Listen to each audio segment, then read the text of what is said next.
اسی طرح حضور نے فرمایا جو شخص کسی عورت کو اس کے خاوند کے خلاف یا اس کے شوہر کو اس کی عورت کے خلاف بھڑکائے، دونوں کے درمیان دراڑ ڈالنے کی کوشش کرے، تو اس پر بھی کیا نام ہے، احادیث کے اندر لعنت فرمائی گئی۔ یعنی اگر مرد اور عورت، شوہر اور بیوی کے درمیان دراڑ ڈالنے کی کوشش کرے تو اس پر بھی لعنت فرمائی گئی ہے۔ اور پتہ ہے نا آپ کو کہ وہ شیطان جو ہے کہتے ہیں کہ اپنا بحر پر، سمندر پر اپنا وہ لگاتا ہے، تخت بچھاتا ہے، پھر اس کے بعد وہ پوچھنا شروع کرتا ہے جناب بتاؤ آپ نے کیا کیا۔ اس کے جو چیلے چمٹے ہوتے ہیں، جو اس کے ساتھ کرندے ہوتے ہیں، اس کی جو اولاد ہے، تو ان سے پوچھتا ہے تم نے کیا کام کیا، تم نے کیا کام کیا۔ ایک کہتا ہے جناب میں نے قتل کروایا، کہتا ہے تو نے کچھ بھی نہیں کیا، میں نے شراب پلوایا، کچھ بھی نہیں کیا، میں نے زنا کروایا، کچھ بھی نہیں کیا۔ سب کو ریجیکٹ کرتا ہے، کہتا ہے تو نے کون سا بڑا کام کیا۔ لیکن دو بندے ایسے ہیں جس پر وہ بڑا خوش ہوتا ہے۔ ایک جب اس سے کہا جائے کہ میں نے آج میاں اور بیوی کے درمیان لڑائی کروائی ہے، میاں اور بیوی کو کیا نام ہے آپس میں جدائی کروائی ہے، ان کے درمیان لڑائی کروائی، تو اب کہتے ہیں کہ وہ جو شیطان اس کو یہ کہتا ہے نا، اس کو وہ بلا لیتا ہے، اپنے سینے سے لگاتا ہے، اس کو تاج پہناتا ہے، اپنی جگہ پر بٹھاتا ہے، کہتا ہے ہاں تو نے سب سے زبردست کام کیا، تم نے سب سے اچھا کام کیا۔ اور دوسری روایت میں آتا ہے کہ وہ اس بات پہ بھی سب سے زیادہ خوش ہوتا ہے کہ جو شخص، جو اس کا جو کارندہ ہوتا ہے، جو شیطان، اگر کوئی طالب علم سبق کے لیے جا رہا تھا اور اس نے اس طالب علم کو سبق سے روکا، یعنی اس کے ذہن کے اندر ایسی کوئی باتیں ڈالی جس کی وجہ سے وہ طالب علم جو ہے سبق سے رہ گیا،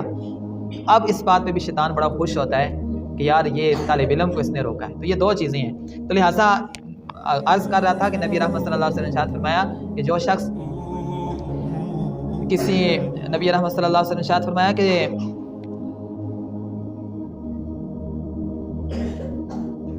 خاوند کو عورت کے خلاف اور عورت کو خاوند کے خلاف اگر کوئی بندہ بھڑکاتا ہے اس پر بھی حدیث کے اندر لعنت فرمائی گئی۔ اس طرح نبی رحمت صلی اللہ علیہ وسلم نے ارشاد فرمایا جو آدمی کسی مسلمان کی طرف ہتھیار کے ساتھ اشارہ کرتا ہے، اب یہ ہتھیار کے ساتھ اشارہ کرنا جائز ہی نہیں ہے، لیکن اگر کرتا ہے تو اس کے اوپر بھی احادیث کے اندر لعنت فرمائی گئی۔ زکوٰۃ دینے سے انکار کرنے والا، اس پر بھی احادیث کے اندر لعنت فرمائی گئی ہے۔ اسی طرح کوئی بندہ اپنے آپ کو اپنے باپ کے علاوہ کسی اور کی طرف منسوب کرتا ہے، کہتا ہے میرا باپ فلاں شخص ہے، حالانکہ اس کا باپ کوئی اور ہے اور وہ کہتا ہے میرا باپ فلاں شخص ہے، تو اس کے اوپر بھی قرآن و حدیث کے اندر لعنت فرمائی گئی ہے۔ اسی طرح جانور کا جو چہرہ ہے اس کو داغنے والا، آپ کو پتہ ہے پہلے زمانے کے اندر یہ لوگ کوئی چیز گرم کر کے اور جانور کے چہرے پر نشان لگاتے تھے، تو یہ جانور کے چہرے کو تکلیف دینا اور اس کے اوپر داغ لگانا، اس پر بھی احادیث کے اندر لعنت فرمائی گئی ہے۔ اسی طرح ایک بندے پر مقدمہ ہوا، مقدمے کے اندر اس پہ سزا ثابت ہو گئی، اب قاضی وقت کے سامنے کوئی بندہ اس کی سفارش کرتا ہے یا رشوت دیتا ہے، اب جس کے لیے سفارش کی گئی ہے اور جو سفارش کر رہا ہے، دونوں پر احادیث کے اندر لعنت فرمائی گئی۔ اسی طرح وہ عورت جو اپنے شوہر کی اجازت کے بغیر گھر سے باہر جائے، تو جب تک باہر رہتی ہے گھر سے اس وقت تک اس پر لعنت برستی رہتی ہے، اس کو چاہیے کہ وہ جب بھی گھر سے باہر نکلنا ہے تو اپنے شوہر کی اجازت لے کے جائے، اس پر بھی لعنت فرمائی گئی۔ جو شخص کسی کو نیکی کا حکم دے سکتا ہے، برائی سے روک سکتا ہے، اس کے باوجود بھی وہ کسی کو نیکی کا حکم نہیں دیتا اور برائی سے نہیں روکتا، اس پر بھی لعنت فرمائی گئی ہے۔ اسی طرح نبی رحمت صلی اللہ علیہ وسلم نے ارشاد فرمایا شراب پینے والا، شراب پلانے والا، بیچنے والا، خریدنے والا، اس کا رس بنانے والا، جس کے لیے اس کا رس بنایا گیا ہے وہ بندہ، اس کی قیمت کھانے والا اور اس کی طرف رہنمائی کرنے والا، سب پر اللہ رب العزت کی لعنت ہے۔ اب یہ شراب کے معاملے میں جتنے بھی لوگ ملوث ہوتے ہیں، سب پر اللہ رب العزت کی، بیچنے والا، خریدنے والا، جس کے لیے بیچی گئی ہے، جس کے لیے خریدی گئی ہے، جو جس کے لیے بنائی گئی ہے، رس نکالنے والا، سب پر نبی رحمت صلی اللہ علیہ وسلم نے لعنت فرمائی۔ آقا علیہ الصلوۃ والسلام نے فرمایا کہ 6 آدمی ایسے ہیں